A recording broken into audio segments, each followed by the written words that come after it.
My name is Captain Olivia Anderson, 32 years old, and I'm the strong one in my family. The one who can handle anything, from a firefight in Afghanistan to the casual cruelty of my own blood.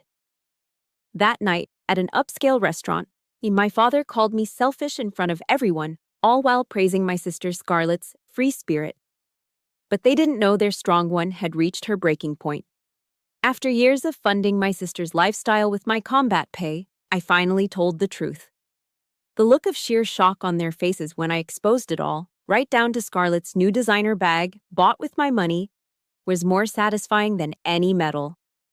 Before I tell you every word that shattered their perfect world, let me know where you're listening from. Like and hit that follow button if you've ever given everything, only to be taken for granted.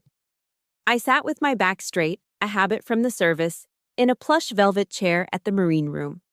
The Pacific Ocean was putting on a show for us, the high tide sending waves crashing against the panoramic glass just below our feet. The sound was a deep, rhythmic percussion to the evening's performance. My father, Richard Anderson, was in his element, holding court with his business partners. His voice, rich and confident, boomed across the table as he recounted the final details of a multi-million-dollar real estate deal in La Jolla. Beside him, my stepmother, Genevieve, played her part perfectly, her smile a permanent, placid fixture. And next to her, my sister Scarlett nodded and smiled, a vision in a silk dress that probably cost more than my monthly rent. She was a princess at a royal ball, every gesture graceful and practiced. Then there was me. In my simple, unadorned black dress, I felt like a soldier in the wrong uniform, an anomaly at their victory parade. The air was thick with the scent of expensive perfume, Baccarat Rouge, I guessed, and the metallic tang of money, both old and new. It was a carefully constructed reality, a theater of success, and I was the one piece that didn't fit. I belonged to a world of consequence, of cause and effect, of actions that had permanent, irreversible outcomes. This world, their world, felt like it was all performance. When the waiter arrived, a young man with a starched collar and a smile that hovered between professional and awestruck, my father ordered without a glance at the menu. "I'll have the tomahawk steak, medium rare, and a bottle of the Euro 8 Opus 1. The order was a statement, an assertion of power meant for his guests. The waiter bowed his head slightly. Scarlett, ever the delicate flower, chose the pan-seared scallops with a saffron risotto. Then, all eyes turned to me. The collective weight of their attention felt like a physical pressure. "And for the captain?" the waiter asked, his tone respectful. "Just the grilled chicken salad, thank you," I said, my voice even and calm. My father's brow furrowed in a theatrical display of disapproval. I watched him build the moment, letting the silence stretch just long enough to be uncomfortable. "A salad? For God's sake, Olivia. Can't you let loose for once? This is a celebration." He turned to his guests, a sweeping gesture that included everyone at the table but me. His smile was wide, but it didn't reach his eyes. "This is my eldest, a captain in the Marines." He paused, letting the title hang in the air for a moment, as if it were an exotic but slightly inconvenient fact. "Very disciplined, but sometimes I wonder if she knows how to live." Polite, strained laughter rippled around the table. It wasn't a joke, it was a public assessment, a warning shot announcing my perceived failings.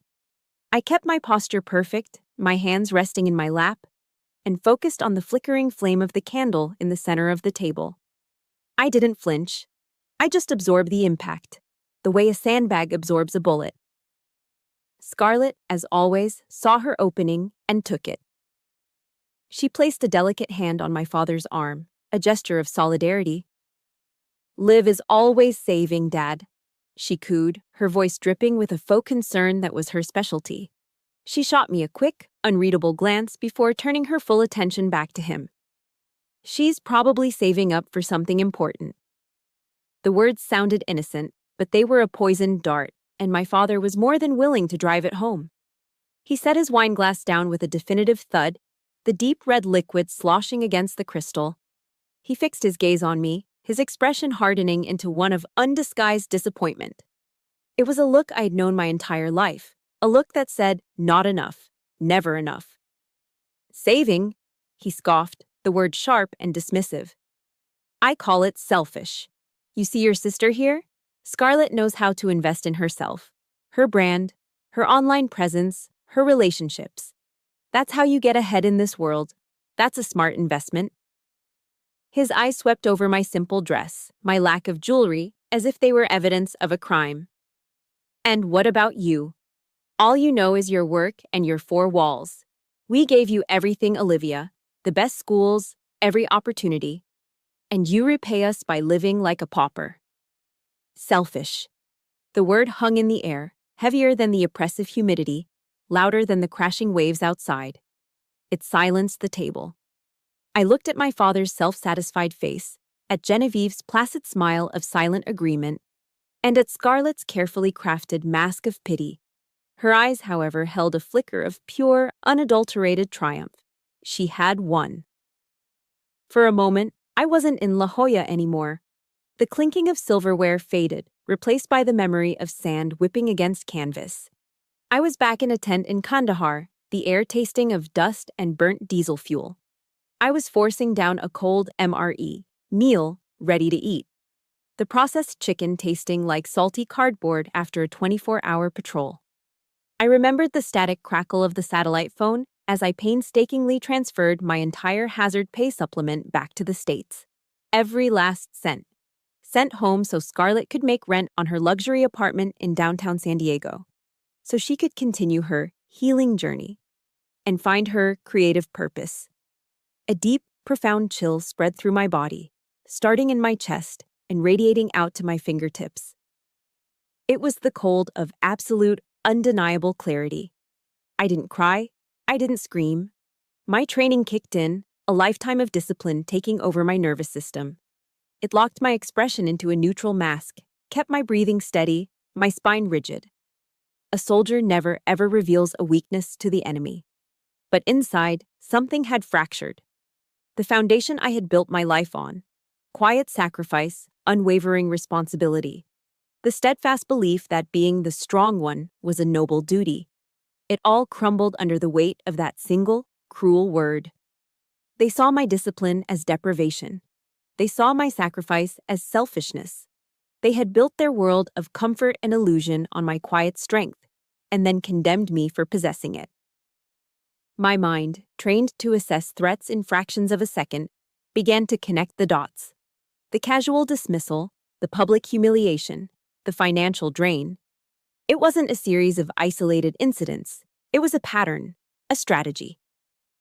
And in that moment, I realized my enemy was sitting right in front of me. The only question that echoed in the sudden, deafening silence of my mind was, why did I ever let this happen? That night, sleep was a foreign country I couldn't get a visa for. Every time I closed my eyes, the scene from the restaurant played on a loop. The image of my father raising that glass of Opus One, his face flushed with pride and arrogance, was burned into my mind. It felt familiar. And as I tossed and turned in the quiet of my San Diego apartment, that image snagged on the edge of another, much older memory, pulling it from the depths. It was my college graduation. I had finished at the top of my class, summa cum laude, and was the distinguished graduate from my university's ROTC program. My reward was a celebratory dinner at Applebee's. I remember the sticky menus and the sound of a nearby table singing "Happy Birthday" off-key. My father had clapped me on the shoulder, a gesture that was both congratulatory and dismissive. "You've learned to take care of yourself, Liv," he'd said, his voice loud over the restaurant's pop music. "That's the greatest reward there is." He made it sound like my independence was a gift I'd given him, the gift of his own freedom from responsibility. Just 6 months later, Scarlett dropped out of a prestigious design school halfway through her second semester.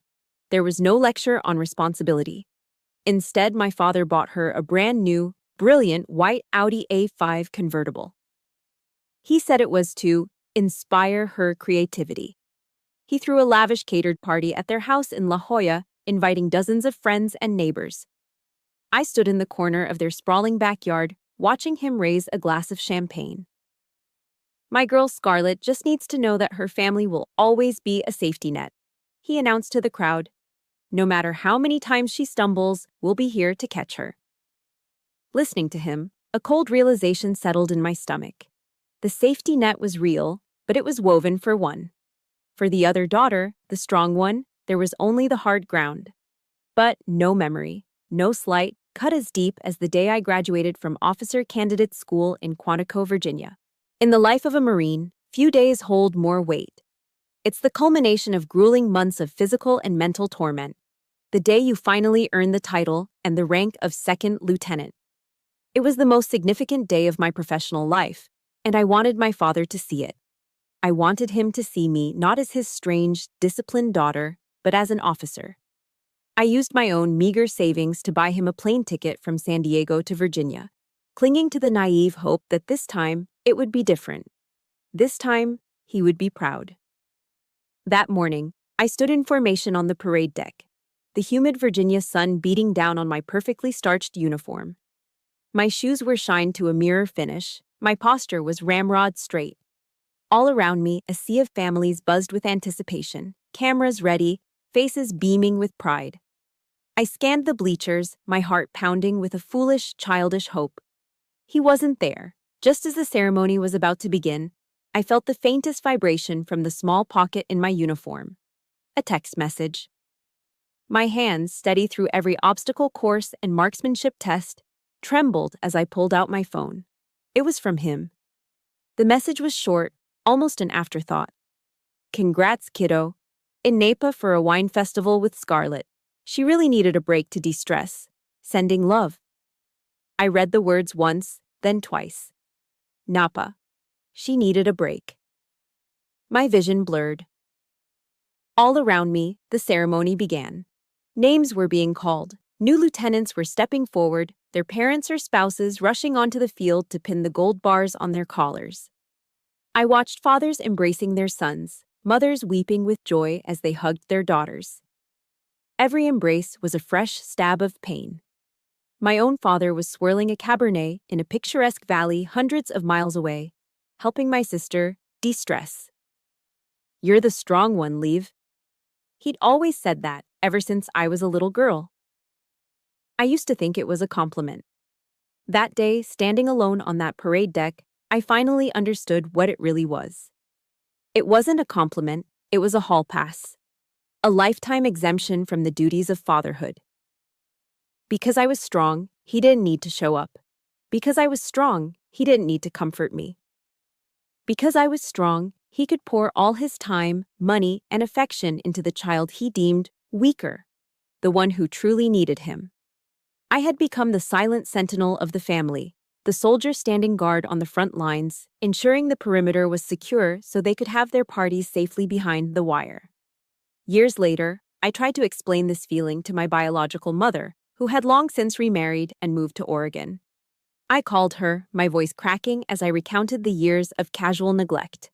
She listened patiently, and when I was done, she let out a long, weary sigh. Oh, honey, you know your father. He's just clumsy with his feelings, she said, her voice distant. And Scarlett, she's always been more sensitive than you. You're the big sister. You have to be tough for her. Her words, though likely well-intentioned, were just another blade twisting the knife. She was validating his narrative. I had to be tough. I had to sacrifice. I had to accept it.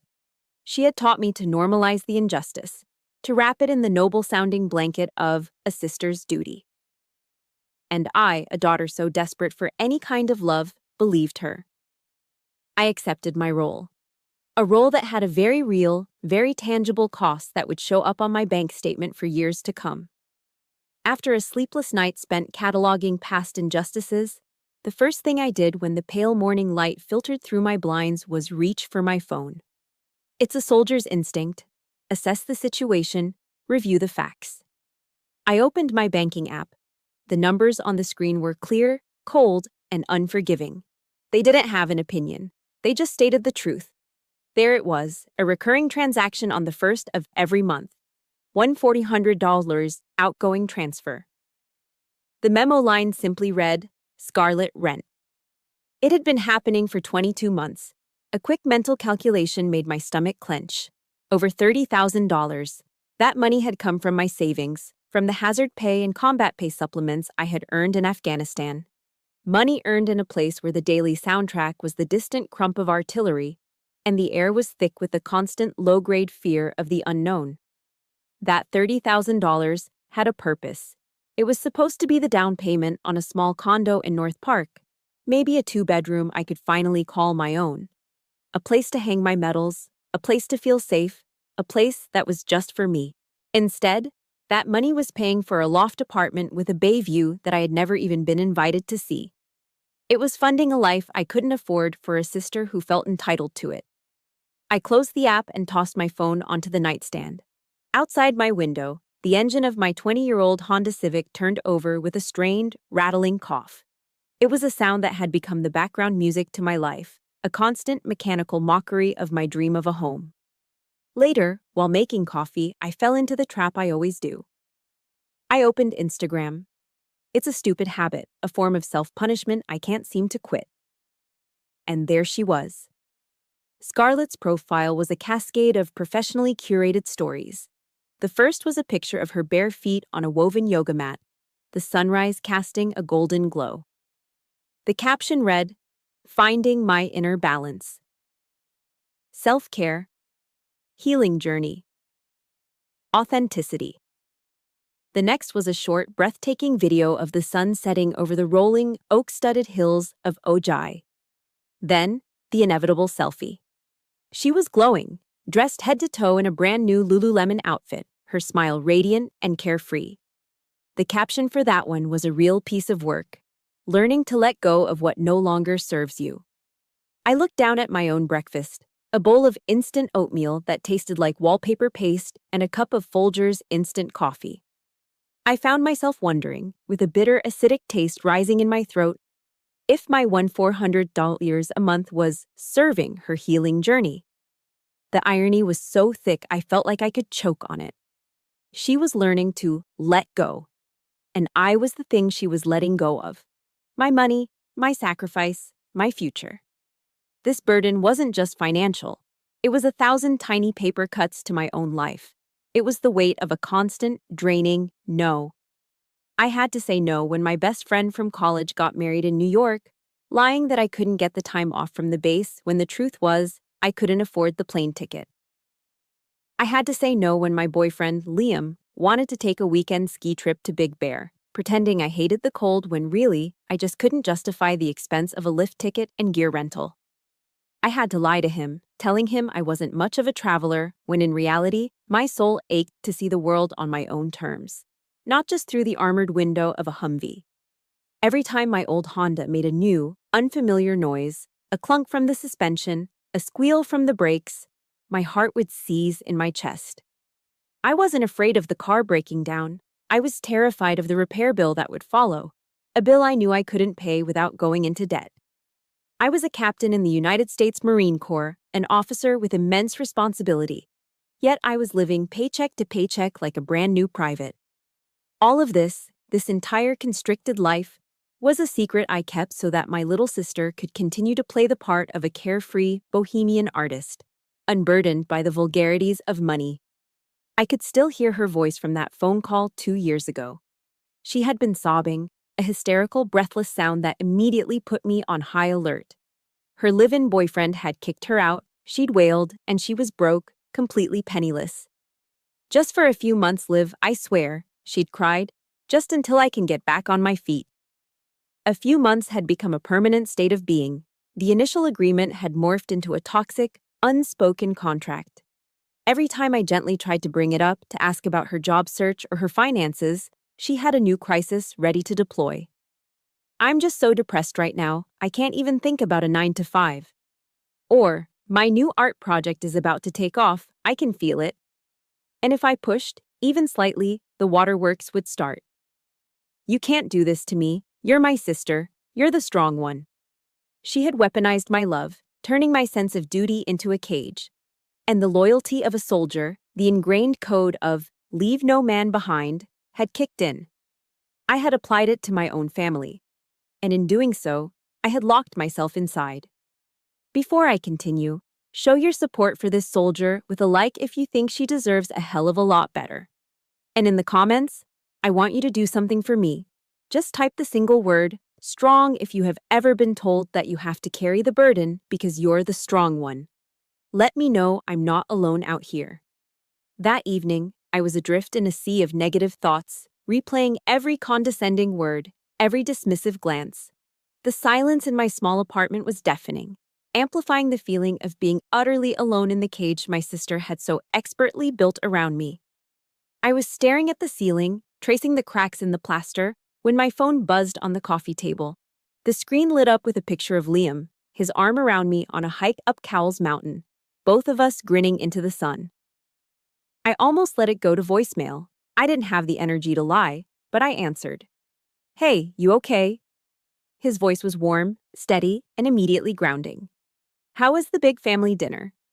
My default programming kicked in. The standard issue response, the one I'd used 100 times before, was already on my lips.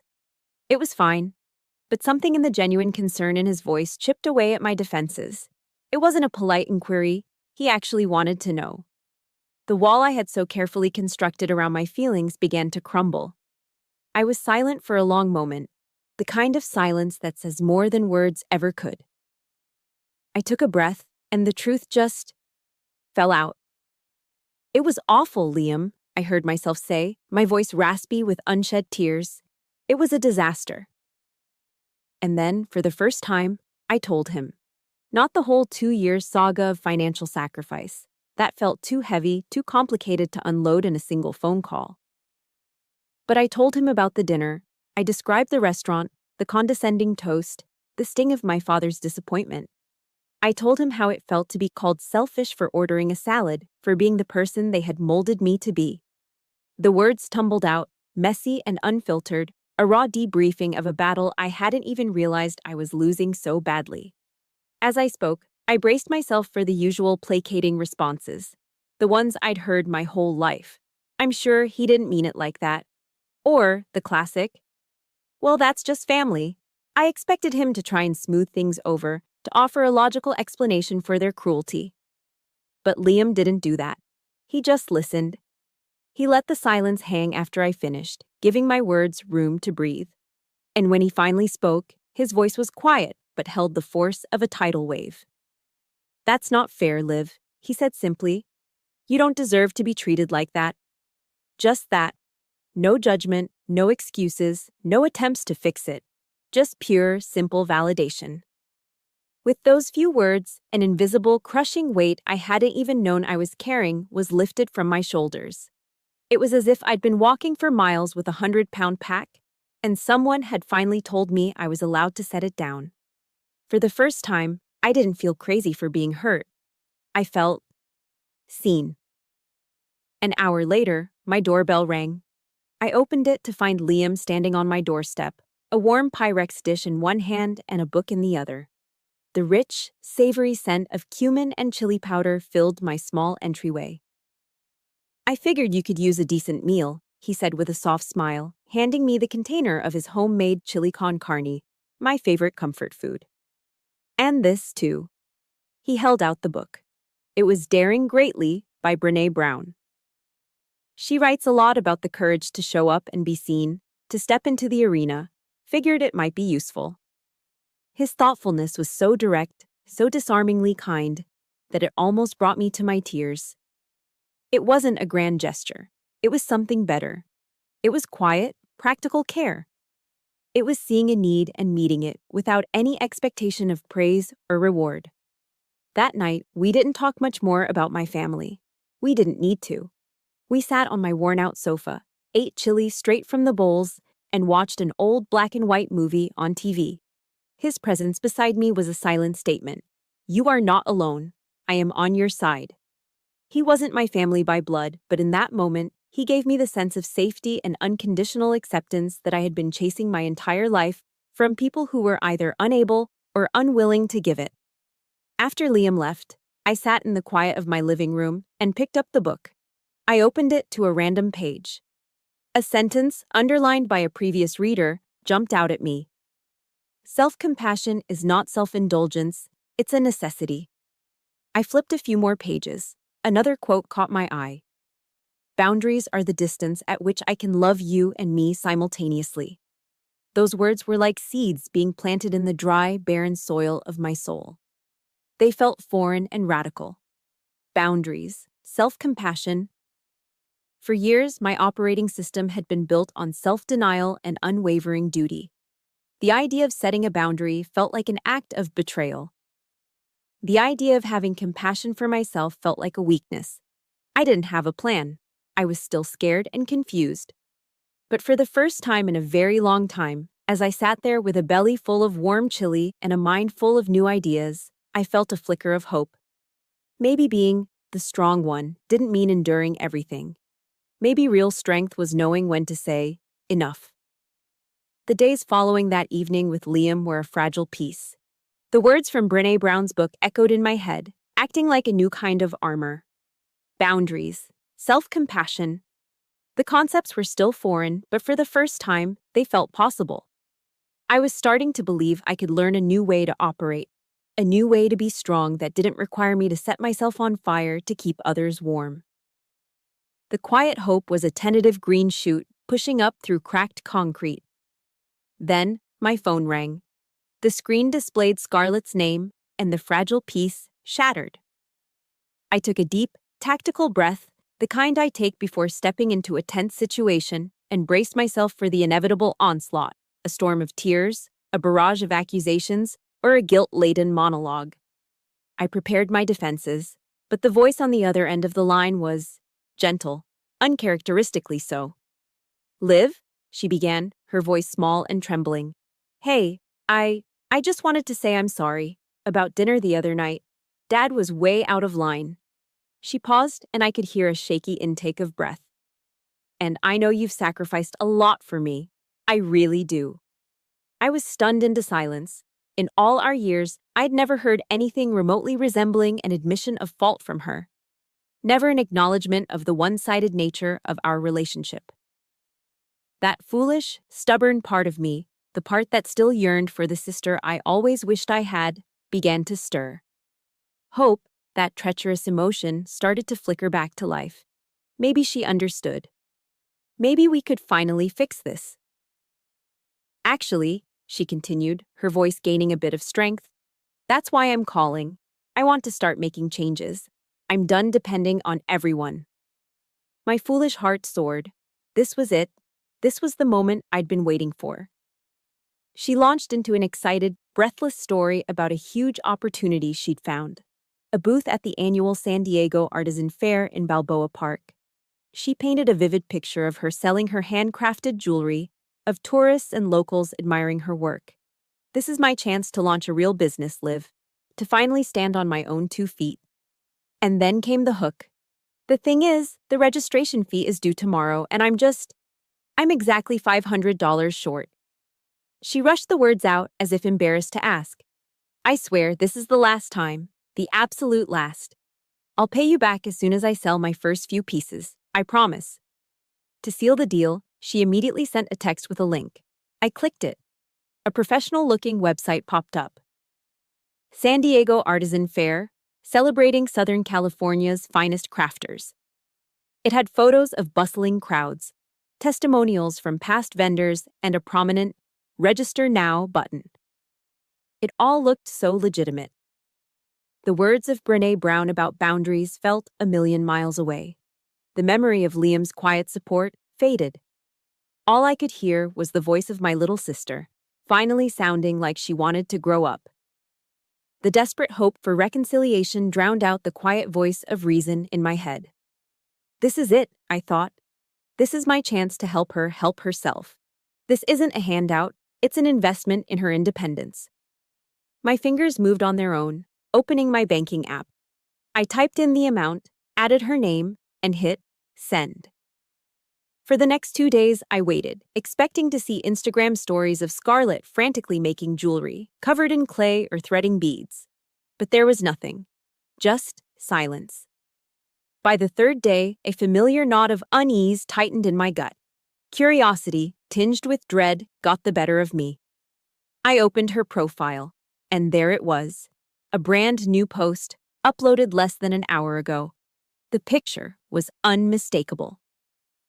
Scarlett was lounging on a plush deck chair next to a sparkling blue swimming pool at what was clearly a high-end resort hotel.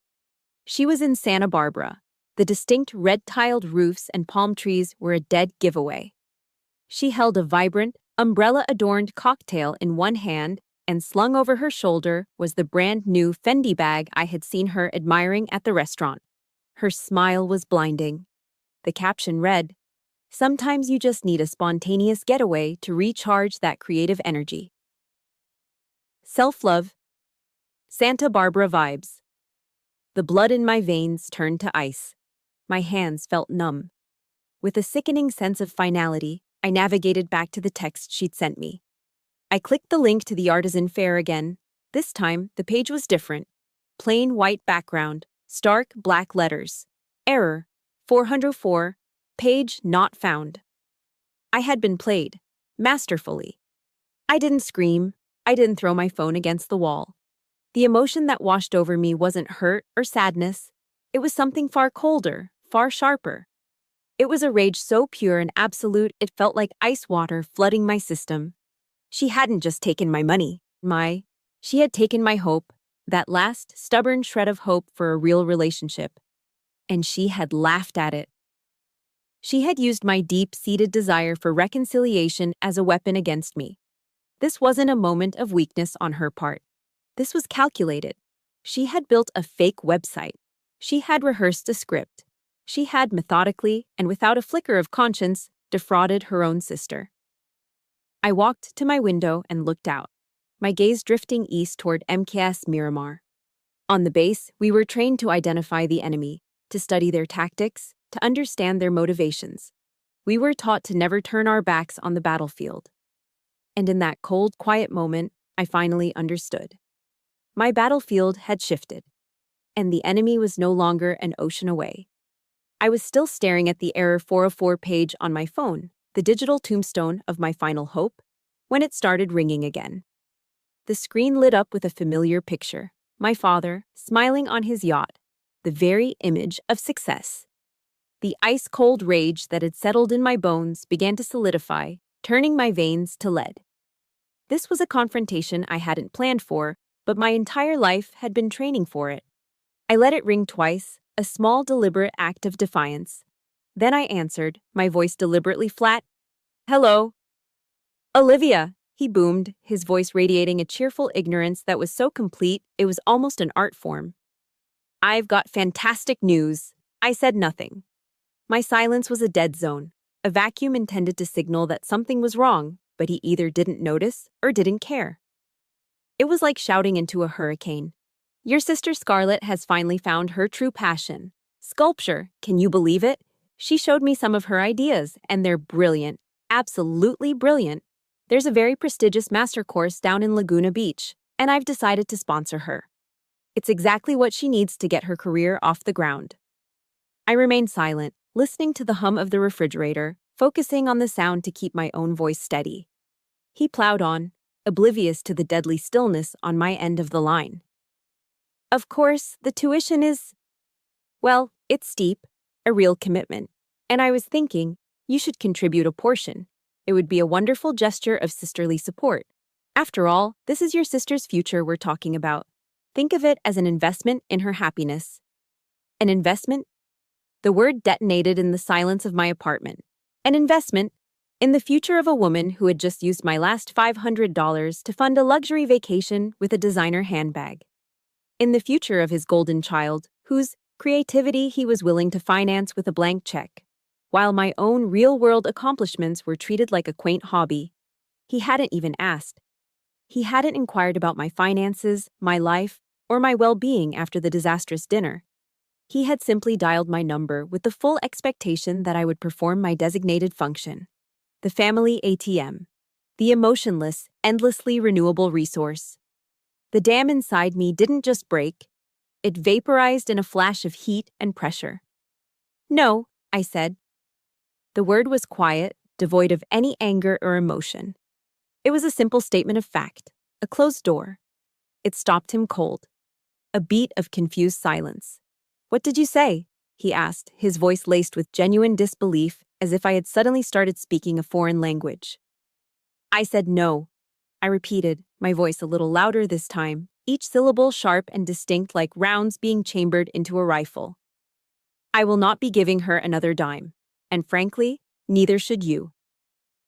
The cheerful facade vanished from his voice, replaced by a low growl of indignation. The king was not accustomed to being challenged in his own court. "How dare you speak to me like that?" he snapped. "After everything this family has done for you?" And that was it. That was the final insult. The trigger. The years of suppressed anger, of swallowed pride, of silent suffering. They erupted with the force of a breaching charge. "Done for me?" I shot back, my voice suddenly like steel, sharp enough to cut glass. "What exactly has this family done for me? Was it leaving me to graduate from officer candidate school completely alone, standing in a crowd of celebrating families while you were at a wine festival? Was it taking the combat pay I earned in a place where people were actively trying to kill me and using it to pay my sister's rent for 2 straight years?" I was barely breathing now, the words pouring out of me in a torrent of righteous fury. A full accounting of a debt that could never be repaid. Or maybe it was the $500 I was scammed out of just last week. Money she told me was for an art fair, complete with a fake website, so she could go on a shopping spree in Santa Barbara with her new Fendi bag? The same week you sat across from me in a $1,000 suit and had the audacity to call me selfish? The other end of the line went completely quiet. The only sound was my own ragged breathing and the frantic pounding of my heart against my ribs. I could almost hear the gears grinding in his head as he tried to process the information I had just deployed. He was a businessman who prided himself on knowing all the angles, and I had just revealed a catastrophic intelligence failure that exposed the rotten foundation of his perfect family. When I spoke again, the fire in my voice was gone. It had burned through all the pain and anger, leaving behind something clean and hard and unbreakable.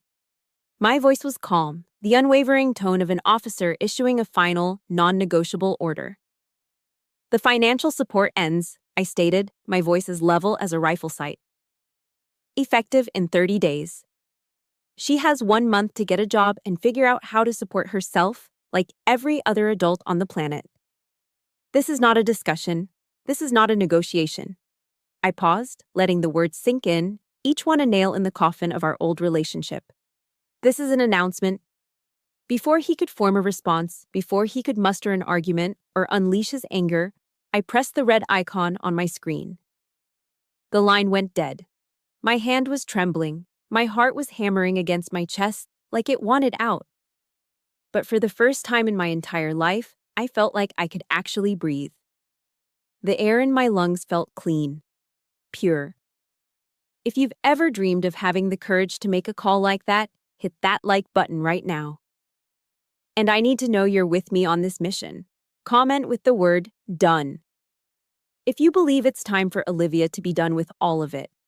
In the Marines, our motto is Semper Fidelis, always faithful.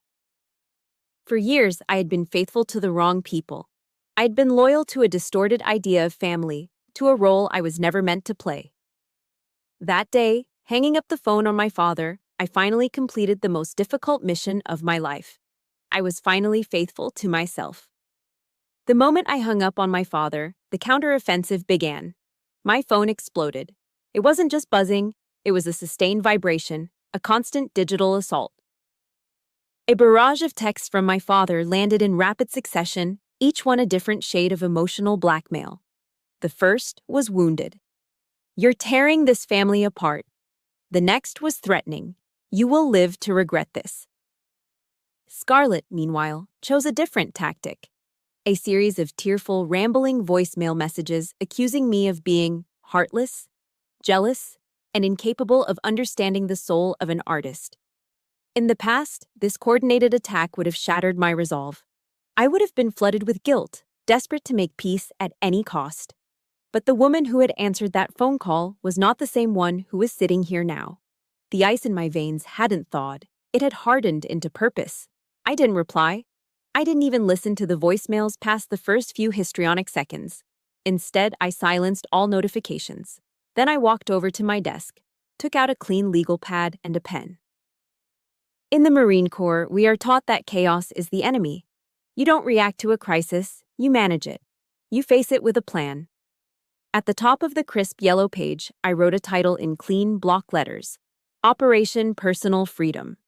Beneath it, I drew up a mission statement, defined my objectives, listed potential threats, and outlined my courses of action. I was applying the OODA loop: observe, orient, decide, act, to the mess of my own life.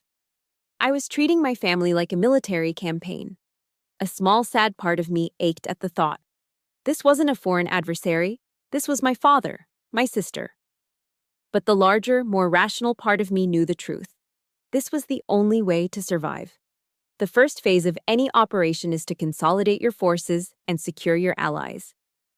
I had one, and he was the only one I needed. I called Liam. "Hey, are you free? I need a strategist." When he arrived a short time later, I had the legal pad laid out on my coffee table like a battle map.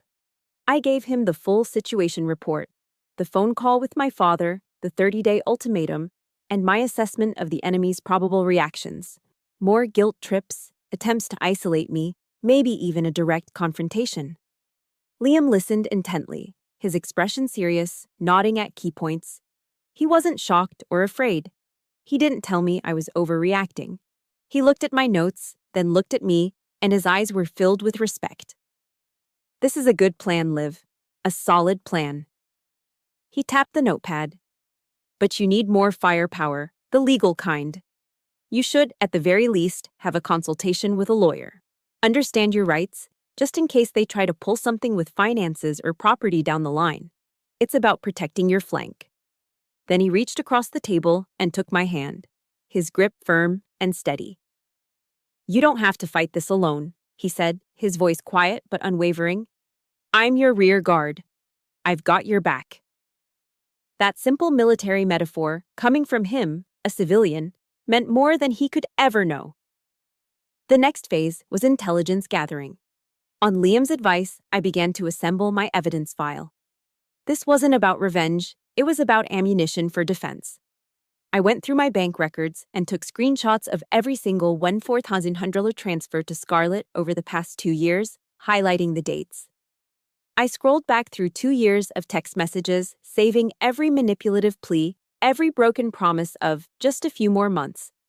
I found the old email from my father, the one he sent after I got my first promotion, where he explicitly stated that I didn't need any financial help since the military takes care of its own.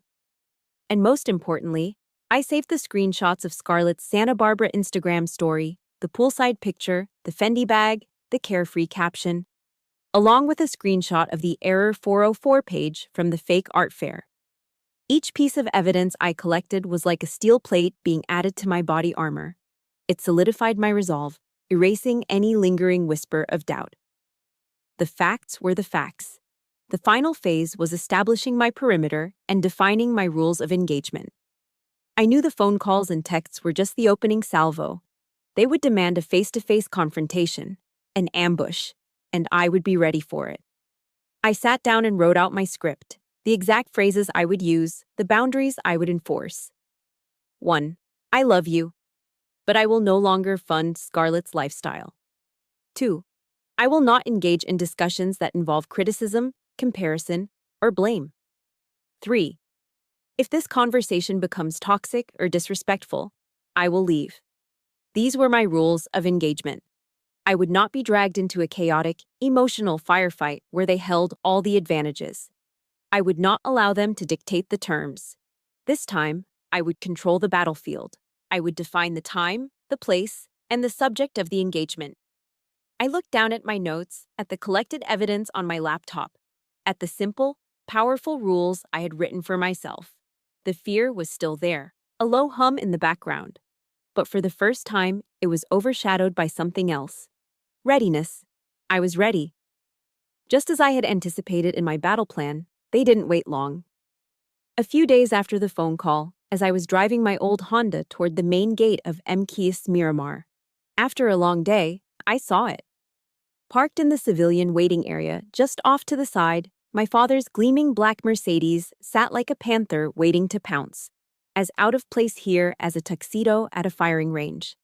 Its polished surface reflected the harsh afternoon sun, a beacon of La Jolla wealth in a world of desert camouflage and government-issue vehicles. My entire body went on high alert. My hands tightened on the steering wheel. This was it, the ambush. As I pulled to a stop in the outgoing lane, preparing to show my ID to the young Marine on guard duty, they both got out. My father strode forward with an air of absolute authority, moving to position himself directly in the path of my car. Scarlett trailed behind him, a study in practiced misery. Her shoulders were slumped, her eyes were already red and puffy, and she clutched a tissue in her hand. She had come prepared for her role as the tragic victim. "We need to talk, Olivia," my father said, his voice carrying the same commanding tone he used to close business deals. It wasn't a request, it was a summons. They had chosen their battlefield, but they had chosen poorly. They thought they were cornering me, confronting me in my world to show me how little it mattered compared to theirs. But they had crossed a line, a physical perimeter into my territory, a place where their rules of wealth and influence meant nothing. Here, I wasn't just Olivia Anderson, the dutiful, problematic daughter. Here, I was Captain Anderson, an officer of the United States Marine Corps, and every Marine standing guard at this gate knew my rank and my name. They had made a very big, very public mistake. I put the car in park, killed the engine, and stepped out into the oppressive heat. The hot asphalt radiated the day's sun, and the familiar sound of jet engines practicing overhead was a visceral roar that felt like home. I didn't walk toward them. I stood my ground beside the driver's side door of my car, planted my feet shoulder-width apart, and crossed my arms over my chest. It was a relaxed but authoritative stance, one I used when addressing my junior officers before a mission briefing. "You have 5 minutes," I said, my voice flat, devoid of any emotion, and pitched just loud enough to be heard over the jets. "We'll talk right here." My father looked stunned, his power play instantly deflated by my refusal to engage on his terms. "What are you talking about? Get in the car," he commanded, gesturing toward his Mercedes. "We'll go to a coffee shop and discuss this like a civilized family." "No," I replied, my gaze unwavering. "I'm not going anywhere. This is my place of work. You and Scarlett are currently impeding traffic and creating a potential security issue at a federal military installation." I let that sink in for a second, using the official terminology to reinforce the reality of where they were. "You have 5 minutes before I have no choice but to call the MPs to deal with a security disturbance at the main gate." The threat landed exactly as I intended. The color drained from my father's tanned face. He was a man who understood power and leverage, and he knew with absolute certainty that I was not bluffing. The word MP had turned his home field advantage into a catastrophic liability. He was no longer a powerful CEO, he was a civilian causing a problem on government property. Seeing her father falter, Scarlett immediately launched into her pre-planned maneuver. The tears started to flow, great, heaving sobs designed for maximum effect. "How can you do this to me?" she cried, her voice cracking with practiced despair. "I'm your sister. I'll be homeless. I'll be out on the street because of you." "You will not be out on the street," I countered, my voice as cold and hard as a block of ice. I looked directly at her, past the tears, past the performance, meeting her eyes with a look that held no pity. "You will find a roommate. You will get a job. Maybe 2 jobs, like other people do. You will learn to live within your means. It's called being an adult." My father, recovering slightly, stepped in, his voice thick with a renewed, sputtering anger. "You're being callous. Have you no heart? She's an artist. Her spirit is too sensitive to be crushed by working at a Starbucks." "Then that is her choice," I said, shifting my gaze to him. Every word was deliberate, every emotion stripped away and stored for later. She can choose to protect her sensitive spirit, or she can choose to pay her rent. And I am making my choice. I choose to no longer finance irresponsibility. "You are tearing this family apart," he finally bellowed, his loss of control so complete that he was actually yelling. His raised voice drew the attention of the Marines at the gatehouse and a couple of junior enlisted men walking by. They slowed their pace, their eyes curious. I could feel their collective gaze on us, on this bizarre, messy civilian drama unfolding at the gates of their base. This was it, the end game. He had escalated in public, and now I would end it in public. I reached into my pocket, my movements calm and measured, and pulled out my phone. I opened my photos. I didn't have to search. The evidence was right at the top. It was the screenshot from Santa Barbara. Scarlet, poolside, cocktail in hand, Fendi bag on full display. I held the phone up, turning the screen so my father could see it clearly. I didn't say a word. I just let the image, in all its high-resolution, sun-drenched glory, speak for itself. "Is this the face of someone about to be homeless?" I asked, my voice dangerously quiet. "Or is this my $500 for the art fair?" The silence that followed was absolute, broken only by the distant scream of a fighter jet. Scarlett's sobs choked in her throat as if a switch had been flipped. My father stared at the glowing screen, his mouth slightly agape. The confident, powerful real estate mogul was completely gone, replaced by a man who had been utterly and completely outmaneuvered. He had no words. There were no words. The picture was the truth, and it had detonated his entire argument, leaving nothing but smoke and rubble. I lowered my phone and slid it back into my pocket. "Your 5 minutes are up," I said, my voice crisp and final. "The 30-day notice stands. Do not come here again." I turned my back on them, got into my car, and started the engine. I put the car in drive and pulled away from the gate, past the silent, staring figures of my father and sister. I did not look in the rearview mirror. The battle was over, and I had won. As I drove away from the gates of Miramar, the adrenaline that had fueled my confrontation began to recede, like a tide going out, leaving behind a barren and unfamiliar shoreline. The victory I had felt in the heat of the moment evaporated, replaced by a profound sense of exhaustion that seemed to settle deep in my bones. I had won the battle, but there was no triumphant celebration. There was only a hollow, aching sadness. Back in my apartment, I didn't turn on the lights. I walked into the living room and sank onto the sofa, the silence of the room pressing in on me. I realized then that I hadn't just confronted my father and sister. I'd confronted the idealized image of the family I'd always desperately wanted, the one where I was seen, valued, and loved unconditionally. That image, that lifelong hope, was the true casualty of the day's battle. It had been shattered beyond repair. And for the first time in years, I allowed myself to cry. Not the performative tears of my sister, but silent, heavy tears that traced hot paths down my cheeks in the darkness.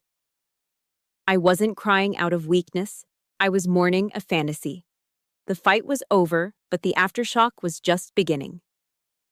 In the weeks that followed, they deployed every psychological tactic in their arsenal. The opening move came from my stepmother, Genevieve. She called one afternoon, her voice a syrupy blend of concern and gentle reproach. She spoke at length about how devastated my father was, how he couldn't eat, couldn't sleep. "He's just heartbroken, Olivia," she murmured. "You're the eldest daughter. It's on you to be the bigger person, to make peace." Next came Scarlett's campaign. She began sending me old photos from our childhood via text. The two of us with missing teeth, building a sandcastle in Coronado. Another of us on Christmas morning, buried in wrapping paper. Each image was accompanied by a short, wistful message. "Remember how we used to be? And I miss my big sister." It was a sophisticated pincer movement of guilt tripping, designed to breach my new defenses. A year ago, it would have worked. I would have caved. But the words from Brené Brown's book and the simple wisdom of the Serenity Prayer had become my shield. God, grant me the serenity to accept the things I cannot change, the courage to change the things I can, and the wisdom to know the difference. It became my mantra. I couldn't change them, their behavior, their perceptions, their choices. But I could change how I responded. I could change me. To each attempt, my reply was polite, brief, and unwavering. I appreciate you reaching out, but I need some space right now. I didn't argue. I didn't explain. I simply held the line. The real turning point, the moment that shifted my perspective for good, came on a quiet Saturday morning. I put on my dress blues to attend a memorial service for a gunnery sergeant from my old unit, a good man named Marcus who had been killed by an IED in Iraq. I stood at attention in the back of the chapel, listening to the eulogies, watching his young widow try to comfort their two small children. Their grief was a tangible thing, a physical presence in the room that was immense and absolute. And in the face of that monumental loss, my own family drama suddenly seemed small. The slights, the insults, the financial betrayals, they were real, they were painful, but they were not this. They were not a flag-draped coffin. They were not two children who would never see their father again. I realized that life was far too short and too precious to be wasted fighting endless, toxic wars on the home front. I didn't want to fight anymore. I just wanted peace. That evening, I sat down at my kitchen table with two pieces of plain stationery, one for my father, one for Scarlett. I wrote for hours, drafting and redrafting, not because I wanted the words to be sharp, but because I wanted them to be true. I didn't list my grievances or rehash old wounds. There was no accusation, only a simple statement of my own reality. To my father, I wrote, "Dad, I love you, but I cannot continue our relationship in the way we have been. For my own well-being, I need to be treated with respect. I forgive you for the past, not because it was okay, but because I need to let go of the anger I've been carrying. It's too heavy." To Scarlett, I wrote, "I will always love you as my sister, but I can no longer enable a lifestyle that is hurting both of us. The financial support is ending, as I said it would. I forgive you, not to excuse your actions, but to free myself from the resentment. Mailing those letters was one of the hardest things I've ever done." My hand trembled as I dropped them into the blue USPS mailbox. But as I walked away, a profound sense of release washed over me. Forgiveness, I finally understood, wasn't about building a bridge for them to cross back into my life. It was about closing a door behind me, firmly and finally, so that I could stop looking back and finally start walking forward into the quiet, open space ahead. 1 year later, I'm standing in the living room of my own condo in North Park, San Diego. The late afternoon sun streams through the large windows, illuminating dust motes dancing in the air and casting a warm glow on the freshly painted sea green walls.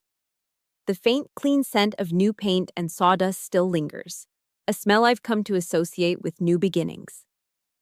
It's not a palace, not by La Jolla standards, but it's mine, every square inch of it. On the main wall, where a formal family portrait might hang in another home, I've hung a large antique-style map of the world. I've started a collection of small colored pins to mark the places the Marine Corps has sent me: the stark deserts of Afghanistan and Iraq, the lush green of Okinawa.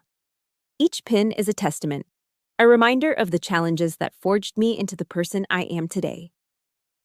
Next to the map, there's a large framed photograph of Liam and me, our faces bright with sweat and triumphant smiles at the summit of Cowles Mountain, the whole of San Diego sprawling beneath us. There are no awkward posed family photos on my walls. This home is decorated with evidence of a life I'm actively building for myself.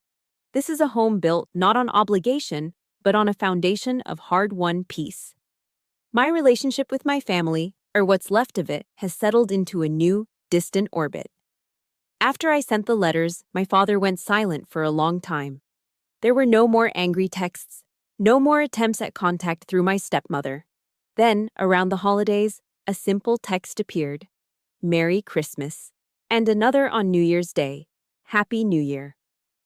There was no apology, but there was also no criticism, no demands. It was a start, perhaps, a fragile truce established across a newly defined border, and Scarlett, well, Scarlett, faced with the sudden, irreversible loss of her primary income stream, was forced to do the one thing she had avoided her entire life. She was forced to grow up. She moved in with a friend to split the rent, got a part-time job at a coffee shop, and, to my genuine surprise, actually started selling her artwork on Etsy. She sends me a text every now and then, usually a hesitant question about my work or a simple, "Hope you're doing okay." The grand gilded bridge of obligation and dependency that once connected us has collapsed into the canyon below. But now, tentatively, we are beginning to build a new one in its place, smaller, simpler, but stronger, built on the solid bedrock of mutual respect. The doorbell rings, pulling me from my thoughts. Liam is standing there, holding a bottle of good champagne, a wide grin on his face. "To christen the new place," he says, stepping inside. Trailing behind him are a few of my closest friends from my unit, fellow Marines who have seen me at my best and my worst. There's no furniture yet, save for a few boxes, so we pop the champagne and sit on the hardwood floor in a circle, passing the bottle around. The room fills with laughter and the easy camaraderie that only comes from shared hardship. We trade stories from the service, the kind of dark humor that civilians never quite understand. Looking at their faces, illuminated by the setting sun, this group of smart, tough, loyal people who have my back without question, I feel a wave of gratitude so powerful, it almost brings me to tears. This is my family, my chosen family. And in this moment, I finally understand the true legacy of a soldier. It's not about the medals you earn or the battles you win on foreign soil. It's about taking the core lessons of our creed: honor, courage, commitment, and learning how to apply them to the quiet, often more difficult battles of everyday life. The greatest lesson, the final standing order I had to learn to follow, was that the most important loyalty you can ever have is to the person you see in the mirror. Later, after everyone has gone home, I stand alone on my small balcony, a cool breeze drifting in from the Pacific. I look out at the glittering expanse of city lights below. I am still Captain Olivia Anderson, United States Marine Corps. I still serve my country with every ounce of pride I possess. But I am no longer a soldier fighting a war on two fronts. I've secured my home base. I've established my boundaries. I've found my peace. As the sun finally dips below the horizon, painting the sky in fiery strokes of orange and purple, I know this isn't the end of a day. It's the dawn of a new life, one that I built myself. That peace I found wasn't an ending, it was a beginning. My story is proof that your past doesn't get to write your future. You do. The most important orders you will ever follow are the ones you give yourself: to be respected, to be valued, and to be free. Thank you for being my rear guard on this journey. If this story resonated with you and you're ready to hear more tales of strength, survival, and self-made victory, make sure you hit that follow button and turn on notifications. You are not alone on this battlefield.